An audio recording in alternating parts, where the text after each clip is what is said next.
Salut à tous, j'espère que vous allez bien. Donc petite vidéo mise à jour sur le Bitcoin et sur l'Ethereum, mais aussi les autres cryptos, parce que comme hier, là ce que vous allez voir c'est un enregistrement de la session live que j'ai fait avec mes élèves tout à l'heure. Donc j'ai coupé la partie crypto et là je la poste pour vous sur YouTube. Pour les personnes qui veulent du coup développer un peu plus leur connaissance du wave trading et qui veulent voir toute la session live, c'est-à-dire où on analyse le forex, les indices et en plus la crypto, vous pouvez avoir accès à la vidéo complète sur le site. Donc je vais poster la vidéo sur le site. Elle sera bien sûr accessible gratuitement. Il suffit juste de créer un compte, comme toujours. Donc c'est une vidéo que je fais tous les mercredis. Et voilà. Et avant de commencer, comme toujours, je tiens à remercier la communauté. Merci beaucoup pour votre temps, les likes, les commentaires et le partage. Et si vous n'êtes pas abonné, n'hésitez pas à le faire. Ça me ferait vraiment plaisir et ça aiderait la chaîne à se développer un peu plus. N'oubliez pas que vous pouvez me suivre sur Twitter pour rester à jour. Donc si la structure se développe et je dois vous mettre au courant en urgence, ça sera sur Twitter. Vous pouvez me suivre sur Twitch aussi, donc pour participer à mes prochains lives.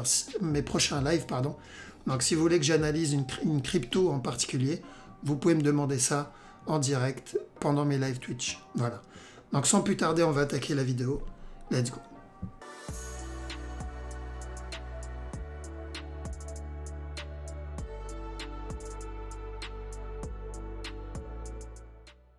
Alors, donc le Bitcoin. Le Bitcoin, pas de changement depuis hier. Je sais, il y en a et j'ai eu quelques personnes en panique parce qu'il est venu casser ce top.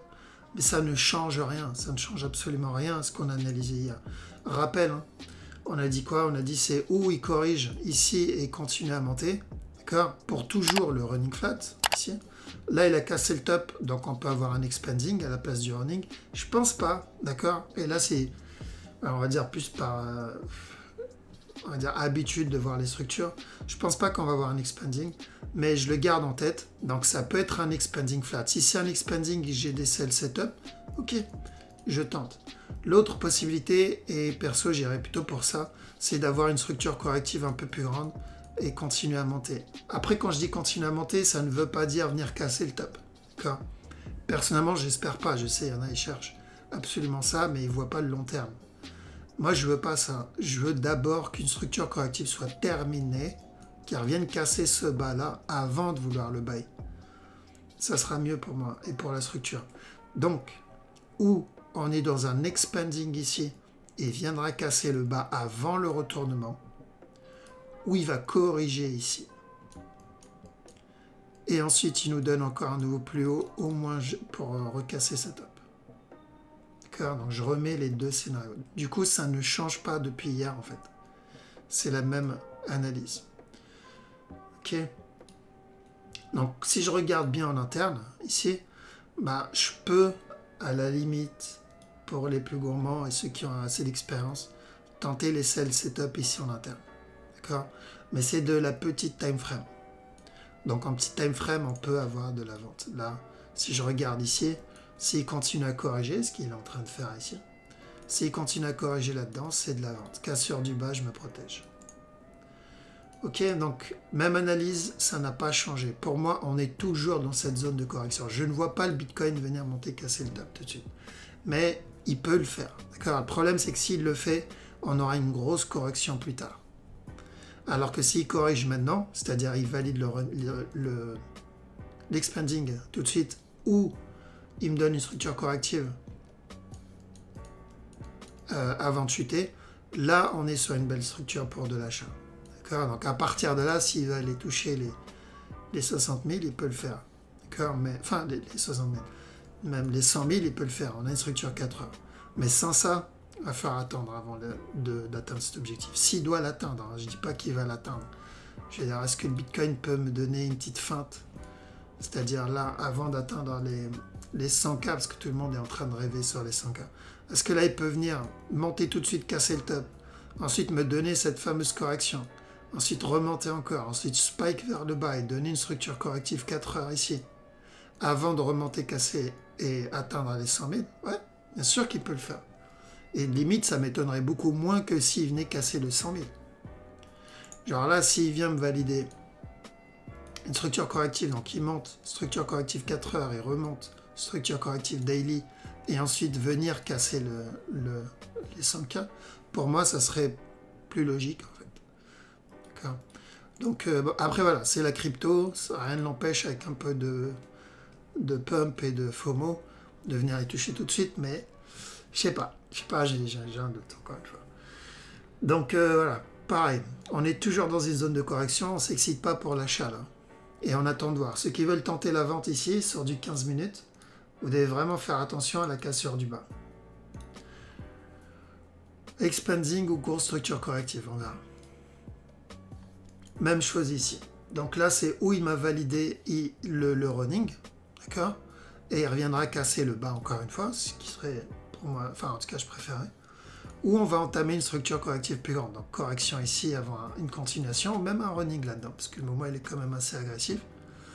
Pour un A, B, C ici, et après une continuation vers le haut. D'accord?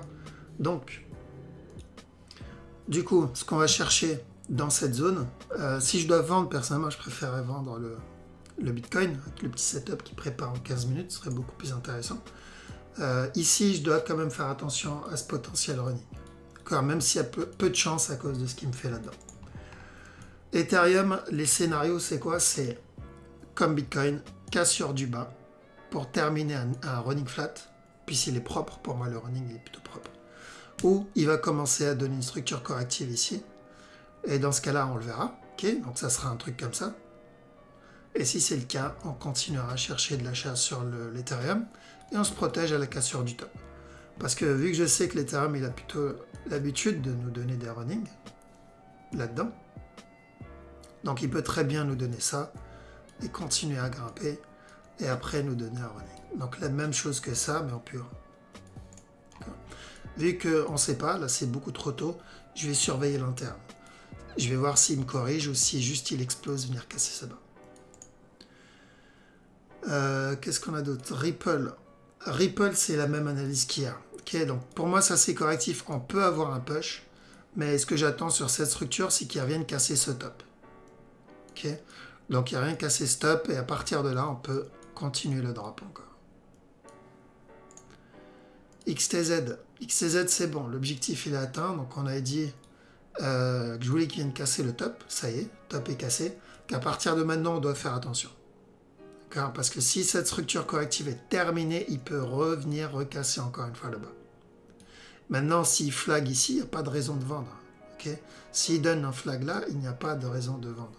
On vend que si on a un setup de retournement. C'est-à-dire on a un mouvement agressif vers le bas, comme là, et un flag derrière. Donc j'ai besoin d'un drop ici et un flag derrière. Et là, je peux tenter. Mais là, pour moi, c'est plutôt de l'achat encore. Donc on fera attention à la zone au niveau de la trend. Alors, ADA, même chose, on est toujours dans ce sell. On fait attention à la cassure du bas. D'accord, ce moment-là, il est correctif, il peut drop encore. Il peut push encore une fois en bas, il peut remonter, donner ça et chuter encore. En gros, on est dans une zone de correction. Même s'il vient casser ce bas, pour moi, c'est juste une structure corrective pour une continuation plus tard. Donc, il n'y a pas eu beaucoup de mouvement par rapport à hier. Lui, idem, donc c'est bon, il a touché l'objectif. Tant que ce top n'est pas cassé, faire attention, on peut revenir encore une fois, drop. Hier, on a dit on peut avoir un running, là-dedans, avant le up. Il nous a fait une petite feinte ici. Ok, mais ce n'est pas suffisant. Si c'est le running, ce n'est pas suffisant. Donc on peut l'avoir après, c'est-à-dire il peut chuter là maintenant. Et ensuite remonter derrière. Je crois que je vois même un petit setup de vente ici. Là. Ça, pour moi, ça annonce de la vente encore. Cassure du bas, je me protège. C'est du 15 minutes. Hein. BNB. BNB, il n'a pas cassé le top. Je veux qu'il y ait une cassée stop. Ok, une fois terminé, donc là, il peut très bien donner ça. Casseur du top, là, je ferai attention au régular. Ça serait parfait pour de l'achat plus tard.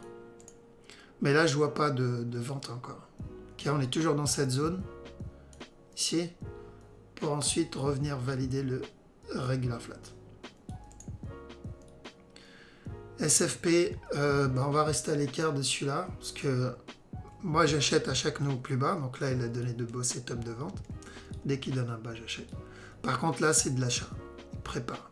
Donc là s'il continue à corriger ici, c'est de l'achat. Maintenant si c'est un expanding, j'ai besoin qu'il drop tout de suite, quoi. Un expanding, il est censé chuter directement.